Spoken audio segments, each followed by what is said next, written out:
Ceci étant dit, nous allons enchaîner vers le deuxième sujet de ce soir. Le deuxième sujet concerne les liens, les attaches, des fils invisibles, des cordes d'argent, des mains invisibles qui essaient de nous happer pour nous ramener vers là où on ne veut pas y retourner. Des mains de l'ombre qui s'accrochent sur nous pour nous retenir sur place. Nous ramener vers des personnes dont on ne désire plus voir. Et ce lien ne vient pas de nulle part. Ce sont des liens qu'on a nous-mêmes tissés. Ce sont des liens qu'on a nous-mêmes créés.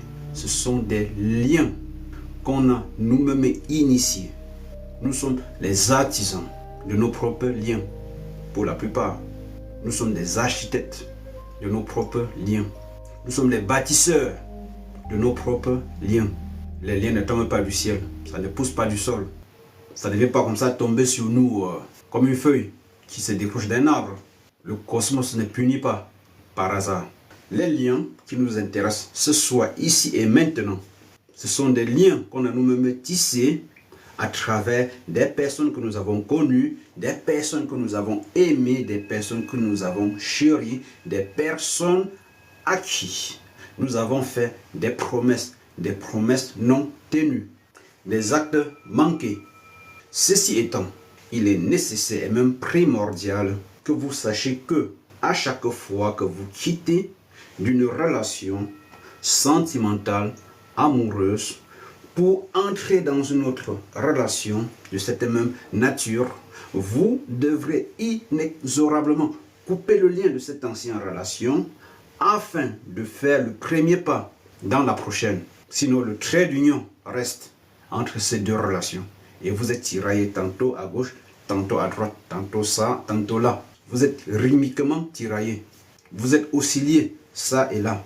Vous êtes comme les aiguilles d'une montre qui n'arrivent ni à avancer ni à reculer. Ça dandine parce que la pile affaiblit. Et là, ça balance sans jamais s'arrêter, sans jamais avancer, sans jamais reculer. Qu'est-ce qui se passe que l'aiguille de la montre se met à osciller de cette façon? C'est un manque d'énergie. Ça veut dire que la batterie qui la faisait fonctionner a faibli. L'énergie a diminué. Et l'aiguille qui était fait pour avancer se met à dandiner sur place. Ça dandine, ça dandine, ça dandine. C'est exactement de cette façon. Certaines personnes parmi nous dandinent sur place sans jamais avancer. Ils veulent bien faire, mais n'en parviennent pas. Ils veulent avancer, mais n'arrivent pas. Ils déploient beaucoup d'efforts, mais rien. Ça veut dire que ces personnes sont attachées par des promesses non résolues, des promesses non tenues, par des voix qui les rappellent tel jour à telle heure, en tel lieu, tu as dit ceci. As-tu tenu? Mais peu ont la capacité, la connaissance de pouvoir comprendre cela et trouver une solution tranchante afin de pouvoir mettre un terme à ce tiraillement.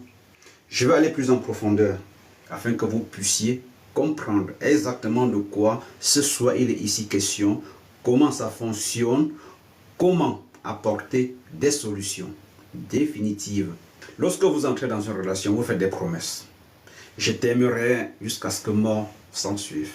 Je t'aimerai toute ma vie. Tu es tout ce qu'il me faut. Je t'adore. Jamais je ne te quitterai. C'est bien beau. C'est beau. Tant que vous êtes avec la personne, vous continuez de tenir à votre promesse, tout va bien. Lorsque vous rencontrez quelqu'un, vous vous aimez, vous vous faites 1000 promesses, vous vous retrouvez devant le maire, vous signez des documents administratifs, des documents municipaux. Oui, à partir de cet instant, je m'engage à vivre, à partager ma vie avec toi jusqu'à la fin de mes jours. On applaudit, on célèbre l'amour. C'est bien beau. Mais il est important ici de savoir que le monde ne se limite pas qu'à ce que nous voyons. Le monde n'est pas que physique, il y a le monde métaphysique. Il y a le monde intelligible. Nous sommes dans le monde des sens. Là où on peut toucher, palper, sentir, entendre. Ça s'appelle le monde des sens. Où tout se vit par les sens. Il y a le monde intelligible qui est l'opposé du monde des sens. Le monde intelligible, le monde des essences. Ça veut dire qu'à la source, le monde source.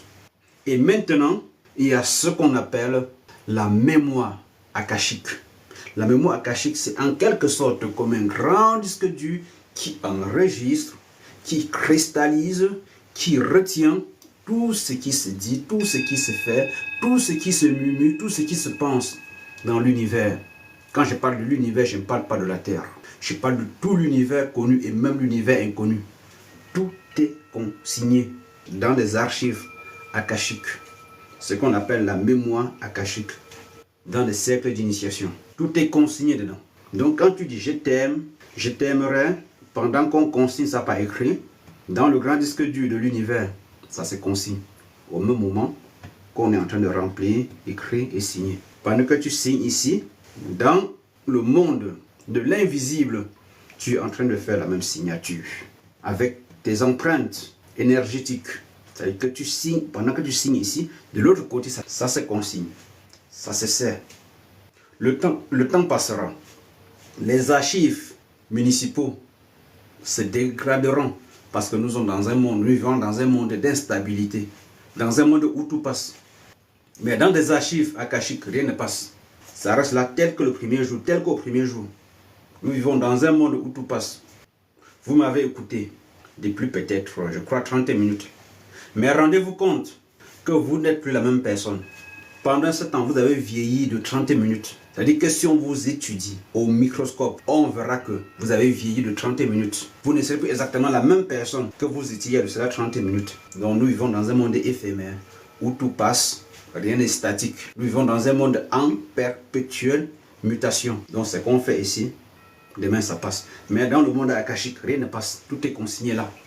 Donc quand tu dis je t'aimerai jusqu'à ce que moi s'en suive, et demain, tu ne te trouves plus dans la capacité. Tu n'as plus les forces. C'est-à-dire que cette personne ne remplit plus les conditions de cet amour.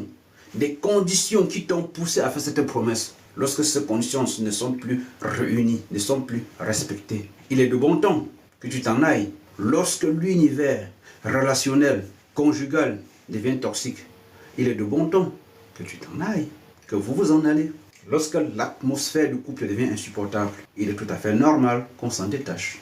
Mais ce détachement, vous le faites parfois juste à moitié. Vous vous détachez physiquement, mais énergétiquement, vous restez liés. Karmiquement, vous restez liés.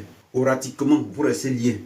L'univers ne comprend pas le langage des hommes. L'univers a sa façon de s'exprimer. Les énergies ont des façons propres à elles de s'exprimer. Les esprits ont des méthodes de s'exprimer. Ils n'extériorisent pas de la même façon que nous. Plus rien ne va, tu t'en vas. Mais rien n'a changé. Par rapport à ta signature vibratoire, ta signature énergétique, tes déclarations qui sont restées gravées dans le grand disque dur de l'univers, tout est encore là. Tu laisses tout derrière toi, tu crois partir, mais tu n'es pas parti. Une partie de ton être reste encore. L'homme n'est pas qu'un être physique, l'homme n'est pas qu'un amas de chair, ce n'est pas qu'un ensemble d'atomes. L'atome, c'est ce qui constitue le corps physique. Mais il y a encore par exemple, le corps éthérique, le corps astral, l'âme, l'esprit, le corps akashique, comme je vous dis tantôt. Tout ça fait partie de l'homme. L'homme n'est pas qu'un amas de chair. Mais une fois que vous prenez votre corps pour vous en aller, vous vous dites c'est fini. C'est pas fini. Vous n'avez déménagé qu'à moitié. Voilà pourquoi très souvent, vous êtes avec des personnes que vous aimez, que vous adorez, que vous chérissez. Mais vous n'avez cesse de penser à cet être qui vous a empoisonné l'existence. Vous n'avez cesse de penser à lui. Vous le voyez en rêve. Vous le voyez à table pendant que vous dînez avec votre partenaire. Pendant que vous êtes dans des instances d'intimité, c'est lui que vous voyez. Pendant que vous êtes en pleine communication avec votre moitié, c'est sa voix que vous entendez. Et vous vous dites, mais qu'est-ce qui se passe? Seigneur, tout le mal que cette personne m'a fait, comment je ne parviens pas à l'oublier? Comment je ne parviens pas à m'en détacher? Ce sont des liens qui sont restés, des liens non résolus, des actes manqués, des promesses non accomplies. Il faut toujours penser à rompre ces liens pendant que vous en allez. Couper d'un coup sec.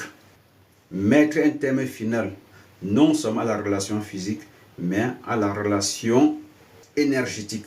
Parce que lorsque tu es avec vos énergies fonctionnent ensemble. Ça veut dire que vos énergies vibrent à la même fréquence. Vous n'êtes pas liés que par la chair. Vous êtes liés aussi par l'énergie. Il y a cette affinité énergétique qui fait que vous restez avec quelqu'un, que vous l'aimez, que vous l'acceptez, que vous le chérissez, que vous voulez que cette personne soit avec vous. C'est-à-dire qu'il y a cette affiliation énergétique. Vous vibrez au même diapason.